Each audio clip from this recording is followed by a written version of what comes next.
This video contains the solutions to the directional derivatives and the gradient practice problems. For this first question, we're just asked to compute the gradient of this function at the point -1, 1.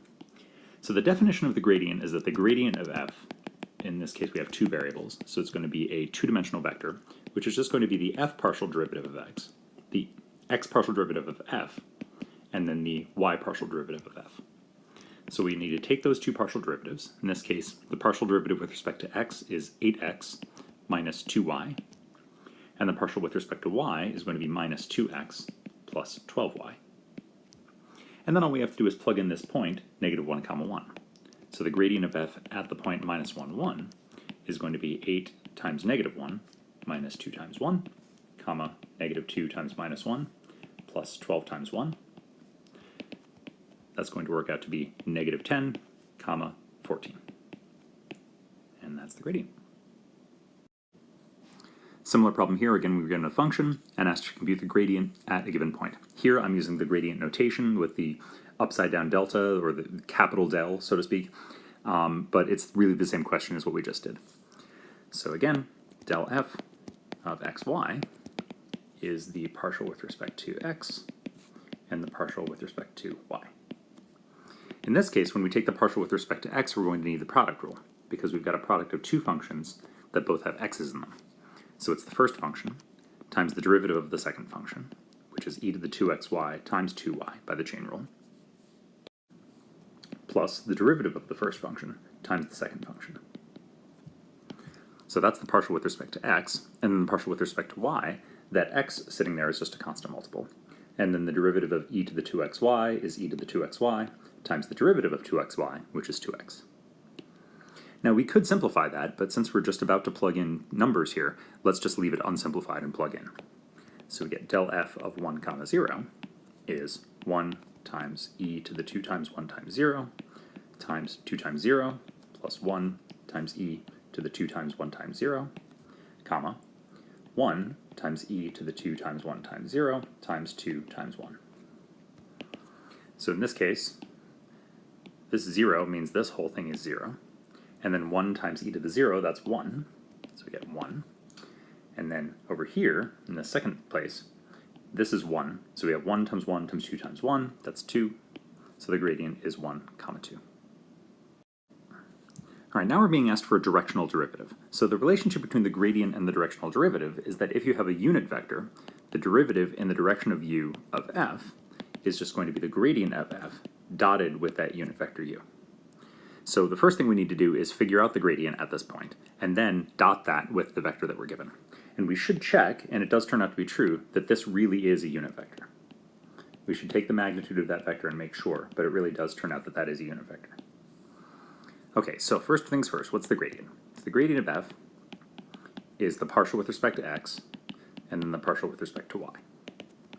So in this case, that's -6x plus y. And then the partial with respect to y is just x. Now when we plug in 1, 0, right, we're going to plug in our point, we get -6 times 1 plus 0, comma, 1. That's giving us -6, comma, 1. So that's the gradient. Now when we dot that with our unit vector, here's what we get. So our directional derivative in the direction of u of our function, evaluated at 1, 0, is going to be -6, comma, 1, dotted with 1 over the square root of 2, comma, -1 over the square root of 2.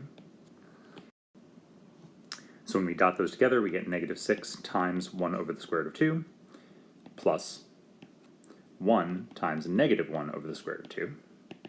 That's going to be -7 divided by the square root of 2. And that's the directional derivative. One more directional derivative problem here, but the thing that's going to make this one a little bit different, a couple things, is that now we have a function of 3 variables, and also the vector that we're given, we can look at it and it should be pretty obvious when we look at that, that that is definitely not a unit vector. It's way too, the components are way too big for that, the length of that vector to be 1. So at some point we're going to have to figure out the magnitude of this vector. So let's just go ahead and do it. So the magnitude is going to be the square root of 6 squared plus -2 squared plus -3 squared. That's going to be 36 plus 4 plus 9. That's 49, and that's nice, that works out to be 7. So the unit vector we're going to use for our directional derivative is not going to be 6 minus 2 minus 3. It's going to be this vector v that they gave us divided by its magnitude, namely 6 sevenths, negative 2 sevenths, negative 3 sevenths. That's a unit vector, and so that's the vector we're going to use in our function, in our formula for our directional derivative. And remember that that formula is that the directional derivative of my function, evaluated at x, y, z, is the gradient of f dotted with that vector u. So now let's figure out the gradient. So the gradient of f of x, y, z is the partial of f with respect to x, the partial of f with respect to y, and then the partial of f with respect to z. So our function here is the natural log of a whole bunch of stuff, so the derivative is going to start out the same for each component, 1 over x plus 2y plus 3z, multiplied by the derivative of x plus 2y plus 3z, which in the first component is 1. In the second component, the derivative of that inside stuff is 2, and in the third component, the derivative of that inside stuff is 3. Now when we plug in the point 0, negative 1, 3, here's what we're going to get. We get 0 plus 2 times negative 1 plus 3 times 3 times 1. We get that same fraction, which we can look at right now and realize that that's 1 over 7 times 2, and then 1 over 7 times 3. So my gradient vector is 1 seventh, 2 sevenths, 3 sevenths. And we're going to dot that with the unit vector, which is 6 sevenths, negative 2 sevenths, negative 3 sevenths. So my directional derivative is going to be these two vectors dotted together.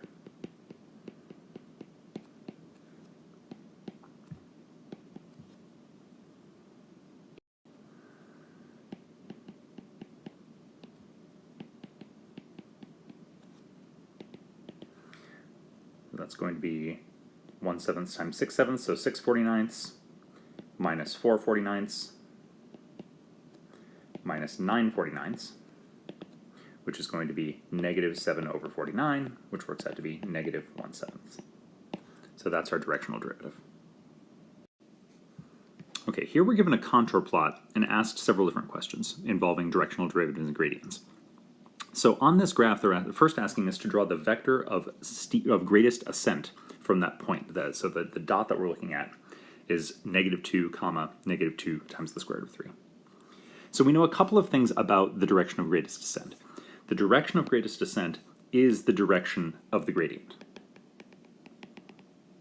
So whatever the gradient vector of this function is, and we're going to compute that in part B of this question, whatever that direction is, whatever that gradient is, that will give us the direction of greatest descent. But what this problem is asking us to do is to kind of eyeball it. Before we go through the trouble of actually computing it, let's see if we can just kind of get a sense of which direction it points in. So another thing we know about the gradient is that it points in a direction that is perpendicular to the level curves. So in this case, we have two options. So we have option A, which is that it points perpendicular in that direction, and we have option B, which is that it points perpendicular in that direction. So which one is it, A or B? Well, if we look at the actual numbers that are the labels of these level curves, this level curve here is negative 10, this level curve is negative 5, and this level curve here is negative 15. So if we're looking for the direction of greatest ascent, we want to point in the direction where the actual z values represented by the level curves are increasing. So we want option B here, because that's going to point in the direction where the level curves are actually going up. All right, now we want to actually compute the gradient of this function. So remember that the gradient is going to be the x partial derivative and then the y partial derivative in a vector. And for the x partial, we're going to need to use the quotient rule. We've got two functions, one divided by the other, and they both have x's in them. So the quotient rule tells us that it's the derivative of the top times the bottom minus the top times the derivative of the bottom, which is going to be 1/2 x squared plus y squared plus 4 to the minus 1/2, multiplied by the derivative of the inside, which is 2x, because we're taking the derivative with respect to x, all divided by the bottom squared, x squared plus y squared plus 4. Because when I square the square root goes away. Now I can use the quotient rule again to figure out the partial with respect to y. Since the top doesn't have any y's in it, this is going to be a little bit easier, because we have the derivative of the top times the bottom Now I'm not going to write out the bottom again because it's about to get multiplied by 0, so I'll just put a little squiggle there. Minus the top, 25x, times the derivative of the bottom, which is going to be 1/2, x squared plus y squared plus 4 to the minus 1/2, multiplied by the derivative of the inside, which is 2y. And then that's all divided by the bottom squared, which again is x squared plus y squared plus 4.